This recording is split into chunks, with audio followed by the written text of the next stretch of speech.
Well, hi everyone. Happy Monday afternoon at ASU+GSV. I'm Jian of Riverwood Capital. Delighted to be chatting about compliance training in the 22nd century with my colleagues Rebecca Scales at Noom, Zach Eikenberry at Hook Security, Stephen Martin at Skillsoft, and Shaun McAlmont at NINJIO as well. So there's a few, just to dive right in, right? I think compliance is a super big space, a few topics that I think we wanted to cover today that we think are pretty timely and evergreen, very forward-looking, talking about the future of compliance. If we have time, we'd love to start with cybersecurity awareness, move on to ESG, and then lastly, a broad category I think if we have time for, I'll call effectiveness, talking about content quality, engagement, return on investment. So let's start with cybersecurity. A couple of the folks here are deeply within the industry. So I think the cost of cybercrime is pretty clear. The cost of cybercrime estimated to be $8 trillion in 2023, and estimated over 200 million ransomware attacks in the first half of 22. And so, in addition, our kind of remote working world has increased the number of attack surfaces, ranging from users being phished, downloading malware, to authentication, and software vulnerabilities themselves. So, wanted to direct this first question to Shaun and Zach, as folks who are really innovating in the space.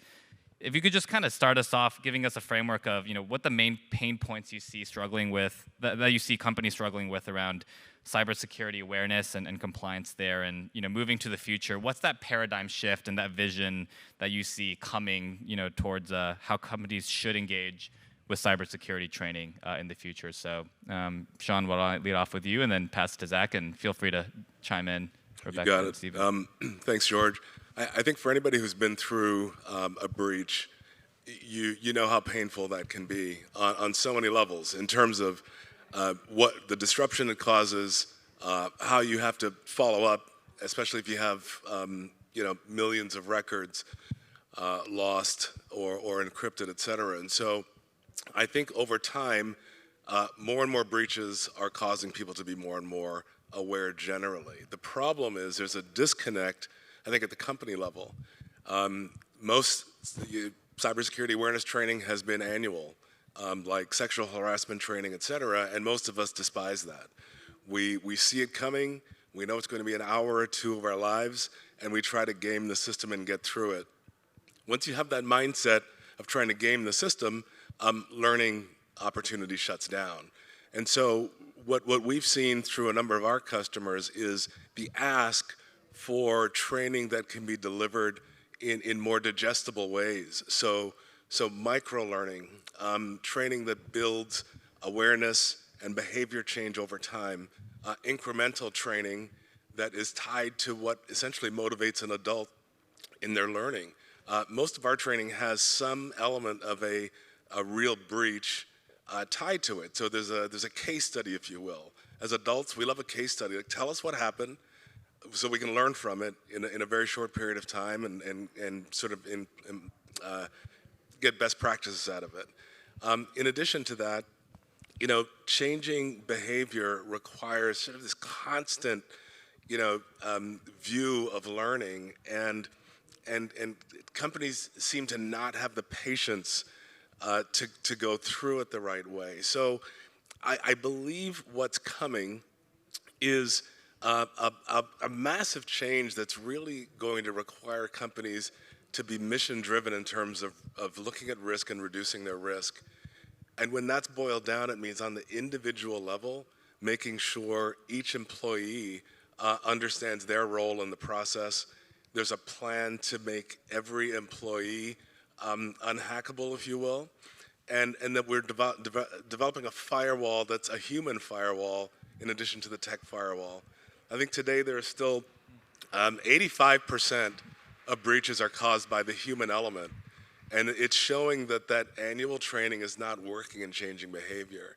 And so the reality that we have in front of us is that technology continues to be pervasive, how we use technology at home, how remote workers have increased the use of technology. All of this has opened up many, many portals for that risk to increase. And so we see an environment that allows most companies out there to improve, and B, a need for I think a more robust solution that is individualized, that builds behavior change over time and actually cultural change for an organization. And so generally speaking, it's kind of what we see as the issue and opportunity in one. Zach? Yeah, I think you're hitting on to it. When we see what the issues are with cybersecurity and awareness training in organizations, I think there's both in the aggregate a budget resource problem, right? So 8 trillion lost in cybercrime, best guess 40 billion spent in the aggregate on cyber solutions, right? And that's less than half of 1%. And so right now, companies are not, voting with their budget that this is a priority. So I don't think that's sustainable. I think we're all up here because we know that that's not. But also, I think what companies are struggling with today is they'll buy endpoint solutions, even around training. They'll say, hey, I just got a vendor. The vendor will come in and solve my problems. When really what is needed is an understanding of the program and how you are looking at building an entire cultural element, an artifact, in your organization. So one vendor isn't going to be able to do that. You actually have to partner with the vendor and bring the vision and the strategy that you want to see implemented. So I'm a big fan, if we're talking about some of the trajectories and some of the things that could address these issues. I'm seeing a rise in security awareness training personnel officers. They still haven't come up with a good name for these people in this position yet. Somebody who wants to own the training, so has in the big world, some sort of like liberal arts leaning, while being able to work in a technical space or on a technical team. And so I think there's a lot of hope there as we find these hybrid folks who are very interested. Judging by the number of attendees in this room, you all are the unicorns anyway. And so people who are interested in this are special, and I do see a rise in people who want to actually implement this for their companies. So I'm optimistic that it's going to change as more and more advocates within the organization are hired up to change that. Well, and I think one of the interesting parts is from a compliance standpoint, it's absolutely going to change because you have all these bad actors all over the world with technology that in a lot of cases are far superior to what the companies have. And so you can see that this real world implication and teaching people what can actually happen versus just rolling out kind of random training is important. I mean, I was sitting, I worked at some really interesting companies, one of which was WorldCom, right? And we all know WorldCom, they've had lots of other problems. But one day I'm sitting at my desk and I got a call from this hacker Adrian Lamo, and I still remember it. And he said, hey, by the way, I'm inside your network and I have all of your customer records, all your financial records. And I said to him, there's no way. And he's like, give me your email address and I'll shoot you a picture of it. And I'm like, well, I'm not giving you my email address. You just said you hacked the company. He's like, I can hack you in 2 seconds. I'm like, okay, fair enough. So send it to me, and he did, right? And you can see it all, and we're like, oh my God. And that's what really happens. And that's where companies, with their budget and the security, they don't quite understand that people still click on every one of the links and they still give information. I mean, it's incredible what people will do on a daily basis. I was just telling these guys, I knew of somebody recently who clicked on something that they shouldn't have clicked on, and they should have known better, right? And they still did it. And this kind of real world awareness training and kind of constant communications is what's going to be critical. I agree wholeheartedly. And one of the things we found, Rebecca and I were talking about the content that we use, and how it's flexible, it's short, tied to real breaches, et cetera, and it's animated. And we use animation for a reason, because it offers maximum flexibility. And by the way, that engagement, right? The engagement rates are extremely high. So we've got a customer that is a company of 60,000 employees. They have a 98% completion rate of all of our episodes for an entire year. So that shows at one level a company that takes it seriously and has implemented it. People like the content. But I was going to flip to the point that it's not enough. We found that it's not enough to really change behavior, but that content, which has had accolades from Gartner Voice of the Customer, we rank #1. The problem is the simulated phishing. So to what Stephen was just describing, simulated phishing, you can kind of pick it out now. But it But- surprises us, right? You should be able to pick it out. You should be able to. The problem is, if we can find a way, and we're working on this now, to look at the individual vulnerabilities of why somebody clicks a certain type of link. Today, a supervisor might send a note at 4:30 that says, get this done before you leave, and it's got a bad link in it. And you're going to find that there are people that are motivated by fear or urgency that are going to click that without even thinking twice. So over time, our system gathers the data on an individual basis as to why somebody's clicking those links, and then we'll tie even shorter form training to those vulnerabilities to continually watch that risk behavior improve. I think we've got to get smarter. To Stephen's point, the hackers are so good at what they're doing now. They're sitting in our systems and watching behavior and understanding what those vulnerabilities are and preying on it. So we've got to be a step ahead. Yeah, and I was going to say, so these three are vendors, and I'm a consumer, right? And I'm actually a consumer of NINJIO. And there's a reason. So from a corporate standpoint, when I'm looking at our vulnerabilities, we have HIPAA data, right? So we have healthcare data, which is incredibly, we have to be super careful about that data, obviously. But then everything else, our network and all of these types of things. And so when I joined Noom almost a year ago, we had a 25% click rate on phishing emails, okay? 25% of our employees were clicking on the links in emails. Which would be a really bad number, by the way, in case anybody's curious. Really, really bad, okay? So what they were doing, the training, when I looked at it, when I came in, I looked at it, and I went through it, and I went, oh, this is bad. It's a SCORM package. No more SCORM. That's my hashtag on LinkedIn, by the way. SCORM package, poorly put together, quiz questions, and maybe some drag and drops. That's what it was. Called learning, which didn't happen. So I looked at the team and I said, what if we took away your LMS, and what if we took away Articulate from you so that you couldn't build SCORM packages? What would this look like? Think about learning in terms of when you remember something, it's tied to an emotion. It's actually the emotion that you remember in your memory. So we know this from brain research. So if we can evoke emotion, then maybe we can make a difference in this click rate, right? So it's just an experiment. We did a survey of all of our people. 250 people said that they had been victims or had family members who were victims of cybercrime. Within the company, it was still a 25% click rate. So I said, all right, so let's grab some of their stories. Let's do some videos. We put together an in-house video of a story, just a story about a mother of our head of psychology who was attacked. She got a phishing email. It was malware. She clicked on the link. They took over her computer. She was a graphic designer, took all of her files and said, you have to pay this amount in order to get your files back. And here's a place that you have to deposit it into a crypto ATM. It wiped out her entire safety net, basically, her savings account. But she got her files back, which was amazing. So he told this story. He's the head of psychology at Noom, behavior change company, right? So we pushed out this video. High production, looked really great. 2 weeks later, and we did it in an all hands, 2 weeks later, I ran a phishing campaign unannounced. Click rate, 0.025%.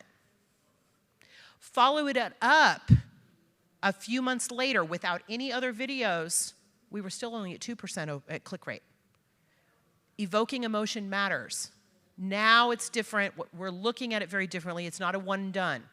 We will continue to push out videos. We're using NINJIO. We're using Athena for all of the content around data security and all of that that's going out in nudges. So we are inundating people every single month with multiple things about security. It's becoming a part of the DNA. That's what we're trying to do. At first, we get pushback. People say, what is this? This is a lot of training. This is no. It's like 2 or 3 minutes. Come on, folks. Like a week. No big deal. And people are starting to take it. It's starting to change the culture. One and done doesn't work. We know it. It doesn't stick. But if you can keep reminding people of this stuff and evoke some emotion, and if you haven't seen something, I'm sorry, I keep talking about NINJIO. Take a look at NINJIO content if you haven't looked at it before. It does evoke emotion. It's about real hacks and so forth. With it's anime or anime and professional, I think is the other way. Corporate. So there's 2 styles for every single video they produce.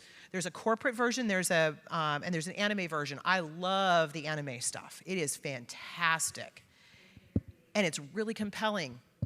And you're looking at it, and it's a cartoon, but it's really compelling. You're like, wow.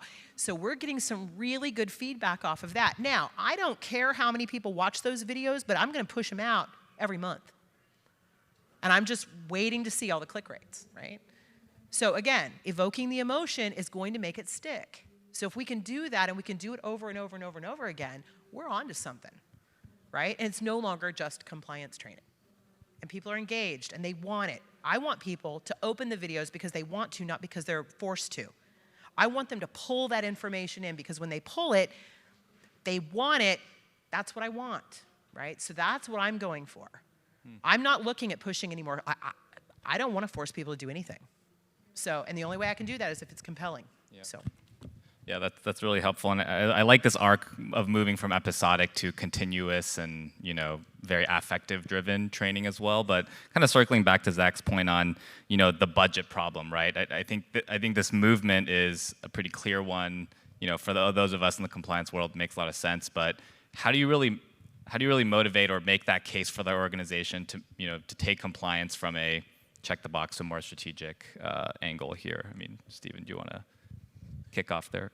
Well, I think it's what we're seeing. So we just rolled out like a new code of conduct training for our customers, and we did it actually internally as well. And it's much more cinematic, and it's a lot what you're talking about, which is you want to be involved kind of with the characters, you want to be involved with the story. I agree that it's brilliant to do episodic where you're kind of on a journey, and so you're clearly seeing that trend. You're also seeing the trend to shorter versions of these kinds of things. And for me as a compliance officer, what I want to see is ongoing communication, not just annual training once a year that everybody doesn't look forward to, right? Including the compliance officer and especially the CEO. And so, I'm way more interested as a compliance professional about the ongoing communication and learning than I am about did we check the box for training for that year. And so we as a company are moving to similar to kind of what you're doing, but on the longer courses, how do you make it more engaging? How do you make it like Netflix or these series that we're all watching and do it? Because that's kind of the learner, right? Short attention spans, or they want to be involved, and that's kind of where you have to tailor your training at this point. There's of course a production element that you've got to wrap your arms around, and it's a budget issue until you get hacked. Those are devastating moments for a company, and all of a sudden, philosophies change. But I think that people are starting to hear more about the dollars and starting to see the impacts. Here in California, I think it was the LA Unified School District was hacked, and they decided not to pay ransom, and so the hackers basically flooded, millions of young student records into the dark web. And I mean, those children's lives haven't even started yet, but their critical information is out there. I think the more we learn about those kinds of circumstances, we start putting these things in perspective now. And I think you were saying earlier that boards of directors, haven't really looked at this area in particular as a serious risk until the last 5 to 10 years or so, and now boards are covering it in their audit committees, and corporate boards are looking for people that have cyber in their backgrounds. Mm-hmm. I think it's changing dramatically, and I think those budgets are going to start changing as well. Yeah, this is a very hard one, right? Because this budget issue always comes up. We all hear it, whether you're vendors, like in my role, we're both a vendor and I have to run the in-house compliance program here now. And so it's always a constant fight for budget. And you hate to scare your executives, but at some point you sort of have to make them a little bit nervous because they think, oh, we've got the training, we'll do fine. I used to be a federal prosecutor at the Department of Justice, right? And so one of the first questions I would ask somebody is, how much did you spend on your compliance program? And they'd be like, oh, well, we spent what we thought we could afford, blah, blah, blah, or we had this budget and that's what we thought. And I'm like, okay, how much did you spend on yellow Post-it notes and staples and everything else? Because it's way more than you spent on your compliance budget. And then they're like, oh, okay, and they're in trouble, right? You can never justify to a regulator, Department of Justice, SEC, or anybody else that you didn't have the resources to spend on a program, because you do have them. You're just choosing not to spend them. Now, what I like to do is think creatively about how do you do this in-house? How do you do it with like your technology? So how do you be effective and efficient with the limited resources you have, but then also how do you get resources? And one of the ways you do is you get the board's attention. There's a huge disconnect between what CEOs deliver to their board and what's really happening in their corporations. So the more you can kind of push that message up, the easier it is to get budget. Yeah, sorry, go ahead. No, Okay, go ahead. sorry, I thought you were going to say something. So one of the things that I did, so I was just thinking about, so many tech companies have had big rifts, right, and they're still having them right now. And so my strategy in going in, and we had a huge one back in January, I just said, I've lost my team, I've lost all of the instructional designers on the team, now you can give me budget, right? Because, those salaries were big, right? And my budget's hefty now. It's very hefty. And so, especially for an organization, like I'm only responsible for about 200 people, right? Between product and engineering, that's what I focus on. Now, I do compliance for the entire company, don't get me wrong, but even still, I'm looking at that and I'm going, so you take all of those people away, that means my budget gets bigger. And sure enough, that expectation, I set that with our leaders, and they gave it right back. They were like, okay, we didn't give you as much as we had in those people, but you got some budget. Now I can go after NINJIO and Athena and these others. And I can also go after making some like internal stuff with, say, Synthesia. I don't have an instructional designer, but I can use some AI to produce some stuff internally and tell the same stories. So I'm getting really creative. I have to, right? I have to get creative with what we do. But I'm not going after traditional vendors here. I don't want anything going into an LMS. I don't like them. I don't think they're valuable. So give me the data in your systems and let's do some integrations and stuff, but that's about all I'm asking. But I want that good stuff. I want the compelling stuff, the emotional stuff.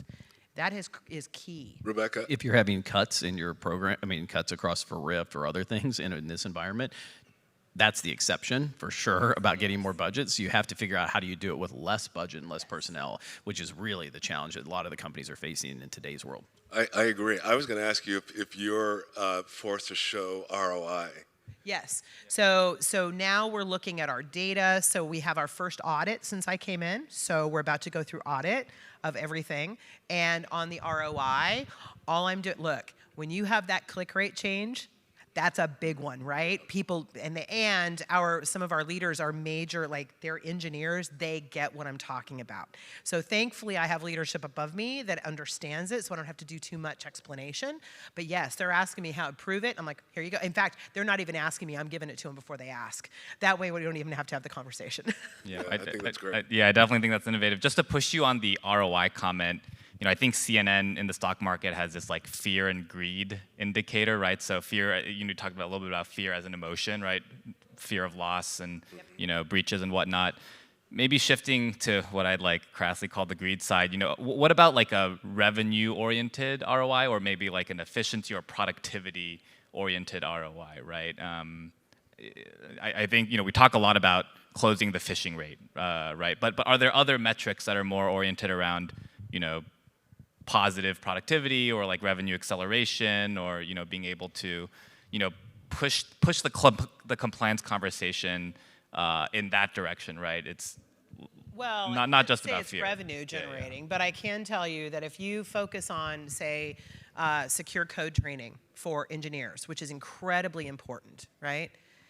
And they actually understand the vulnerabilities. If you're working with a good engineering team that has the data showing how many vulnerabilities are written into the code prior to implementing the training, so if you do that piece first, so when I was at Expedia, that's exactly what we did.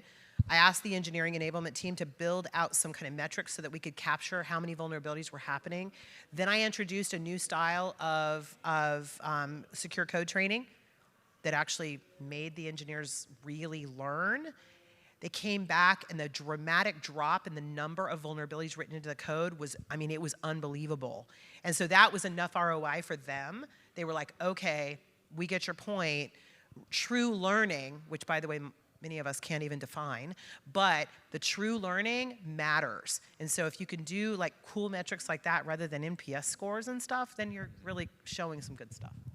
Yeah, I think there are some lines right now towards revenue generation with compliance, largely in the ability for your company to compete on certain contracts and other things that require compliance. So it's a strategic advantage for your company to be the most secure in whatever industry you are, right? If you're the most secure to do business with, you put your company ahead. So you definitely have revenue drivers and opportunities there. I also think there's a level of efficiency. We haven't really talked about this, about the introduction of AI.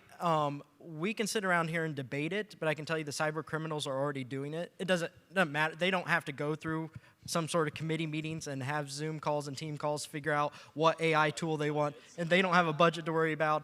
And most of the national gangs anyway are moving from drugs to cybercrime. And so we haven't even seen the first inning of exactly what these AI tools will do in the cyber criminals' hands. So if you were nervous about winning the lottery, the good news is every company will win the lottery in 2 years, and every company will face an incident because that's just coming.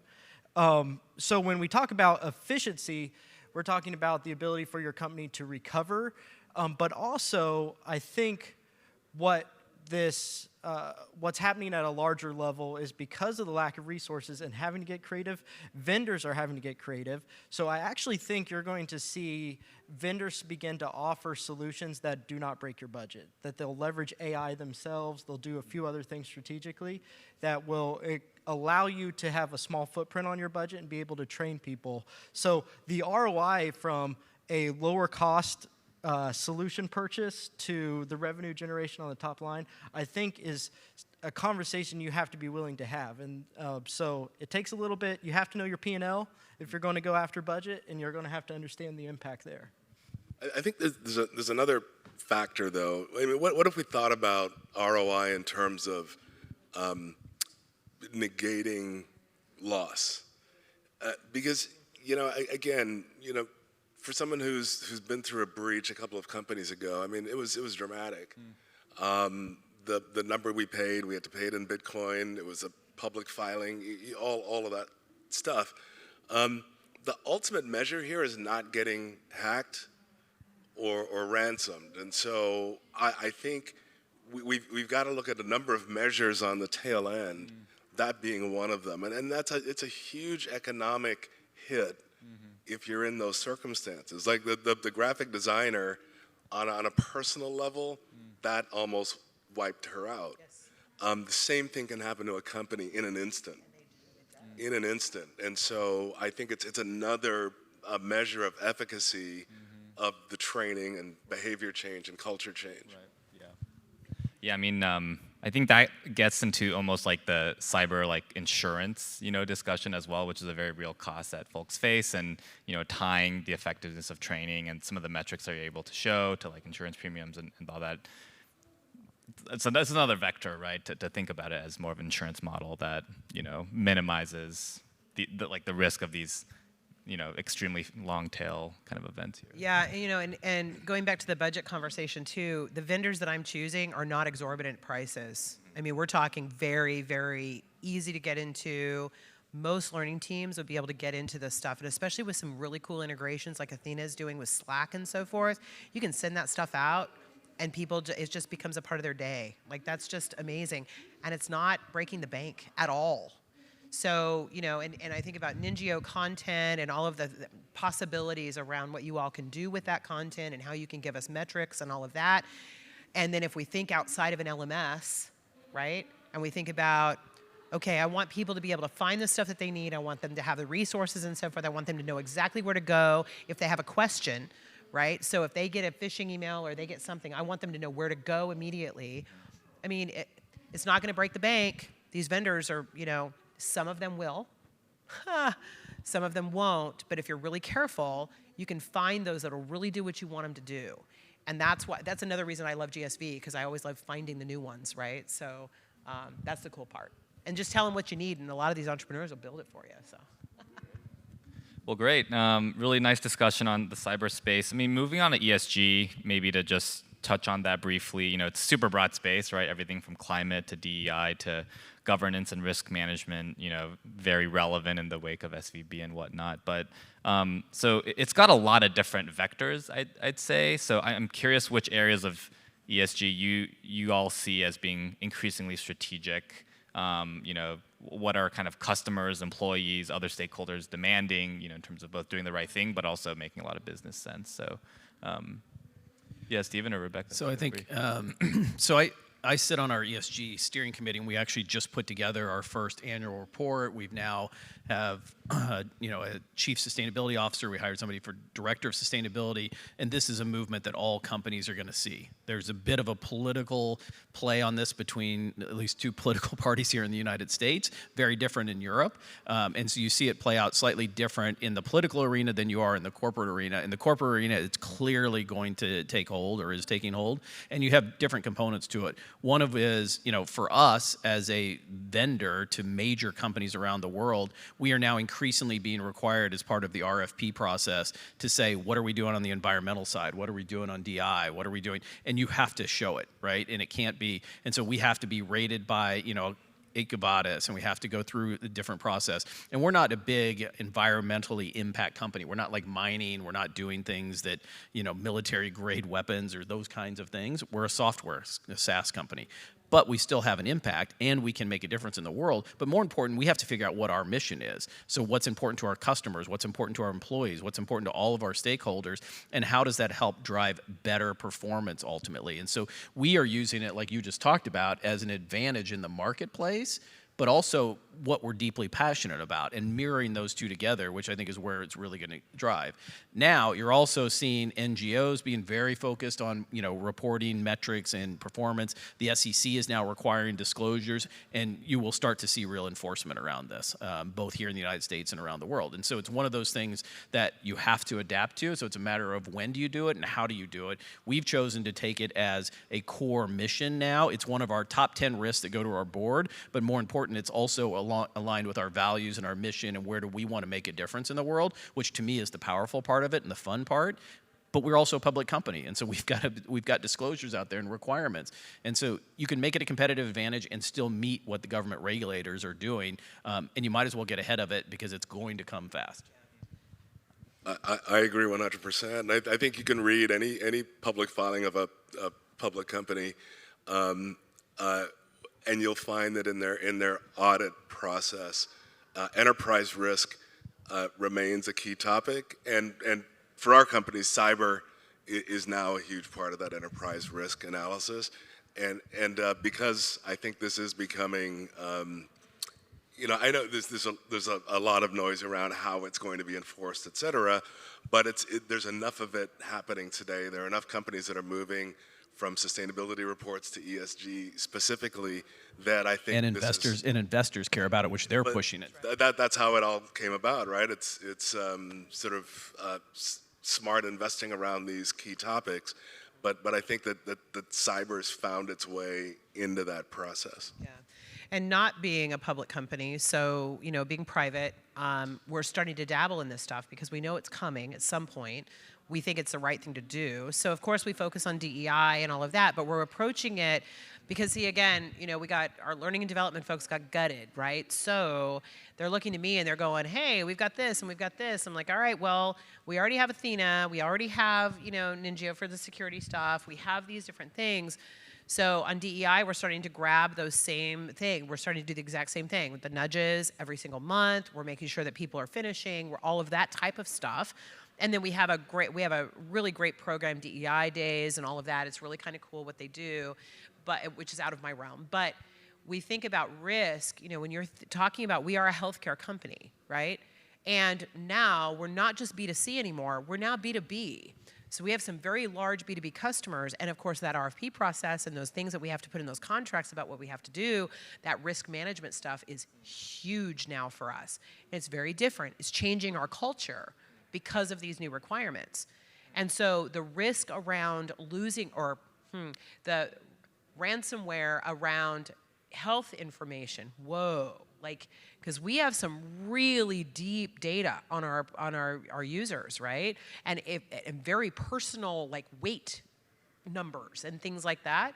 If that gets into the wrong hands, it can really harm the person. So we're looking at our databases and how they are secured and how all of the, but we have to teach people, because engineers don't learn this stuff in school, right? We have to do it some way. We have to get it out to people, like, what are the real risks? They don't know. So they're building in the vulnerabilities because they don't know the difference. So we have to do that some type of training to get that through. So yeah, this new stuff, it's hot right now. And so we're just trying to get ahead of it. I also think it's a generational issue, right? Like, we can talk about it from compliance and government regulatory. We can talk about, what's going to happen in the kind of public markets. Can you use it as, a selling tool for your company? But all the people that are younger than us that are working in our companies actually really care about it. Like, they are choosing businesses to work for because you care about ESG or because you have a mission and value statement. And they're more likely to stay at your companies because you care about it. Like, it is going to be a systemic change, and it's not at our generation. Right. It's everybody who's coming out of school now. Like, they are choosing companies because they want to know you're going to make a difference in the world. And how are we going to do that together? And so this is a much deeper change than we see in a lot of areas. Yeah, I'll say one quick thing on this, and that is, if you look at the history in like cyber awareness training, one of the fundamental issues was that it was a central out or top-down approach when it was first introduced. And what ended up happening when you fundamentally attempted to trick and not train users, you created distrust between the cyber team and the other employees. My warning to that is, with ESG and other things, it's imperative that there's a voice given to the employees that help inform your ESG prerogatives. And so don't make the mistake that we're all playing catch up with trying to get awareness training out. This is a chance to go to your users, your employees, your internal customers, and solicit their values in such a way that it gets heard and implemented into the culture. And then you won't have to be chasing, like, Shaun and I do every day. This engagement part is huge, because that is exactly what they want. They want you to ask them. They want to be involved, and they want to help on the mission and values. Like, you reach out to them, and it's a whole different engagement level. Yeah, absolutely. Well, wonderful. Thanks for that. We have a few minutes left. Wanted to open the floor up to any questions in the audience. Would love to kind of get y'all involved too. So, please.